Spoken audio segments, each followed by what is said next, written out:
तिसऱ्यांदा हॅट्रिक म्हणून आपण पालकमंत्री झालेले आहात, त्यानंतर ध्वजारोहण करण्यात आलेलं आहे।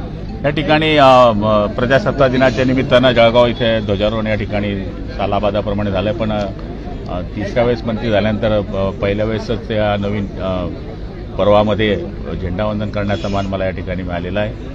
आणि आपण पाहिलं असेल की मागच्या काळामध्ये जिल्हा नियोजन समितीमधून आपण ज्याप्रमाणे इतर भागामध्ये वन क्षेत्रामध्ये सफारीची सहल केली जाते, त्याकरता आपण जिल्हा नियोजन समितीतून 3 गाड्या वन खात्याला दिलेल्या आहेत। आणि आपण पाहिलं असेल की खेड्या गावामध्ये किंवा मोठ्या शहरामध्ये कंजेस्टेड एरियामध्ये जिथे आग लागते तिथे आगीच्या ठिकाणी गाड्या पोचू शकत नाही, अशा ठिकाणी आपण 6 गाड्या देण्याचं काम केलेलं आहे। आणि पोलीस दलाला सुद्धा मोटर बाईक देण्याचं काम केलेलं आहे। मला तरी असं वाटतं की अशीच परंपरा पुढच्या काळामध्ये जिल्ह्याच्या विकासासाठी सगळे आमदार खासदारांना आम्ही करत राहू।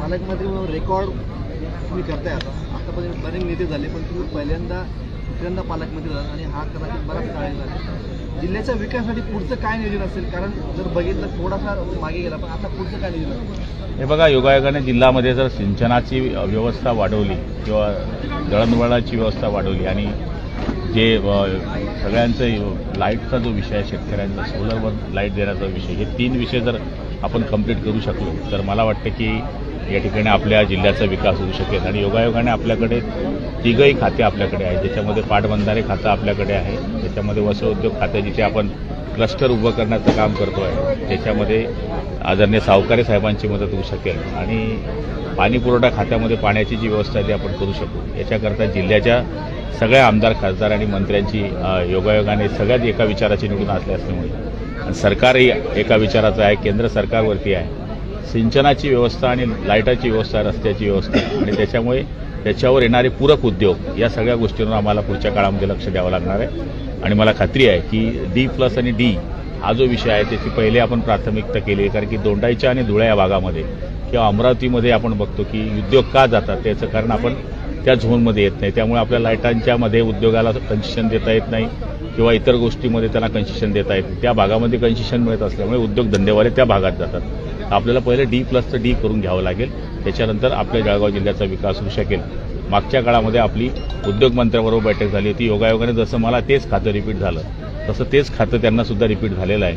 तो विषय त्यांना माहीत आहे। एवढ्या महिन्याभराच्यात आम्ही ती बैठक लावणार आहोत आणि निश्चितपणाने 3 मंत्री आम्ही ते काम केल्यानंतर उद्योगधंदे आणण्याकरता आपल्याला इथं महत्त्वाचं काम होऊ शकेल। D+ करण्यासाठी आपण काय पाहतो? ऑलरेडी कसं आहे की अमरावती असेल किंवा धुळं असेल, आता धुळा दोंडाईच्या इथे ते आहे पण आपल्याकडे नाही, त्याच्यामुळे काय असते की 80 आणि 50 असं एक त्यांचा रेशो आहे, तो जर आपल्याकडे येऊ शकला तर आपला फायदा होऊ शकतो।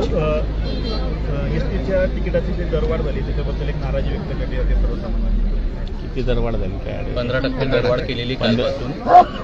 आता जर आपल्याला नवीन बसेस हव्या आहेत, जवळपास 5000 नवीन बसेस महाराष्ट्रामध्ये येत आहेत, 10-15% वाढ प्रवाशांनी सहन करावी। जर सुविधा आपल्याला कॉम्पिटिशन आपण म्हणतो लक्झरी बरोबर करायची असेल किंवा आपल्याला बसेस आणायचे आहेत तर त्याच्याकरता थोडासा भार सहन करावा लागला, पण सुरक्षितताच्या दृष्टिकोनातून त्याच्यामध्ये प्रवाशाचा फायदा होऊ शकतो असं मला वाटतं। थँक्यू.